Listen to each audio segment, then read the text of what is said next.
The Ukrainian people are very, very courageous. That woman is very, very courageous. They have a president who will be remembered for 1,000 years, Zelensky. I'm hearing a lot of happy talk on our network in a lot of places about how the Ukrainians are holding out and so forth and so on. Folks, don't be fooled. The Ukrainians need more weapons. The president of Ukraine has said it over and over again, Zelensky, what he needs. They need to take out their helicopters. They need to take out these tanks. They're not getting the weapons they need, and they need more. That doesn't mean the Ukrainians won't fight and fight hard. Obviously, they are. It doesn't mean the Russians have been the most competent army on the face of the earth. They're not. But this government, our government, has been shameful. You talk about oil. I've said last week, and I'll say it again. Joe Biden has put more sanctions on our oil companies than he has on the Russian oil companies. What kind of fool does that? He said nothing about it tonight, and he wasn't going to. The fact of the matter is they were going to be MiG-29s, old Russian jets that the Ukrainian pilots were going to get, and they're used to flying those jets. They don't have to be trained because that's the same kind of jets they had. Poland was going to give them to them, some of the other countries. All of a sudden, it stopped. Well, what happened? I worry about our feckless buffoons at the State Department pulling that back.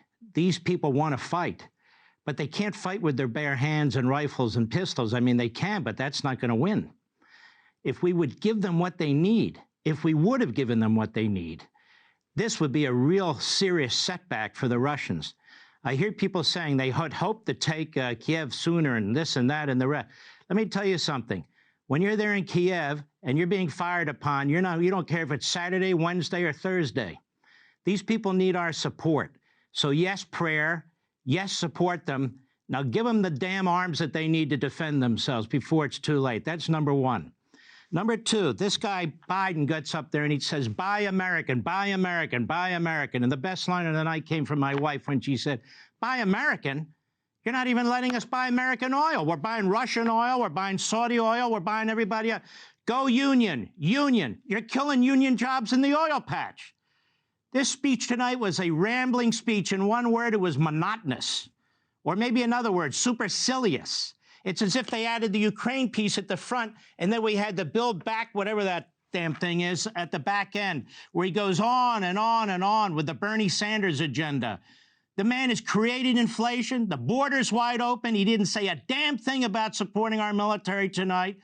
The police, he basically said, we're going to fund them. Nothing really else. We have a murder rate going through the roof. Everything this guy touches turns to crap, whether it's domestic or foreign policy. He's destroying what Israel and the Abraham Accords have achieved. Nobody's talking about that. He's going to violate federal law. He's not going to bring Congress in on that. So now Iran on his watch is going to have intercontinental ballistic missiles with nuclear warheads. What do you think China's thinking right now? Now, China's probably thinking, whoa, Ukraine's pretty tough. Maybe the Taiwanese will be tough too. But I don't have to worry because Taiwan's not part of NATO. So they're not going to come to Taiwan's defense anyway.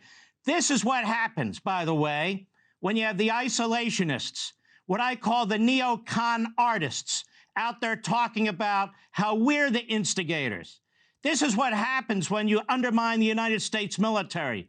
This is what happens when you elect Democrats. Let's be honest about it.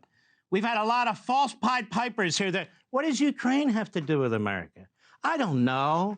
What does South Korea have to do with America? Or Taiwan have to do with America? Or Israel? Or Venezuela? Or Cuba? Or any of the rest of them? They have everything to do with America. Because once these genocidal maniacs get headwind, they don't stop.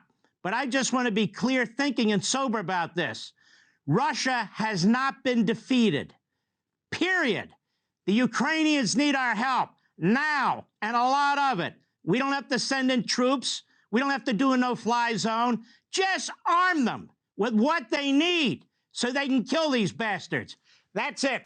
Want to see more Mark Levin? Go to levintv.com and subscribe now.